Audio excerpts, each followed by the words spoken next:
I'm going to show you the status screens on the Symbio Service and Installation tool. The service tool was originally supporting only the Symbio 700, but now we also have support for the Symbio 800 as well. And this status screen is actually found on both 700 and 800, so it applies to both.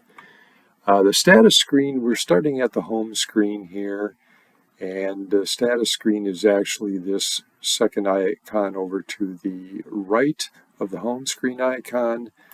And when I click that, it brings up your status screen. The statuses here are shown. These don't have anything that you can click on. In other words, you can't change anything here. It's just showing what the status is. There are dozens of them here, many dozens of them. They're all broken down into different sections. So you see the first section here is unit modes. If we scroll down just a little bit, the next section is circuit 1 modes. Keep scrolling down, circuit 2 modes, etc. They're broken down into sections like that.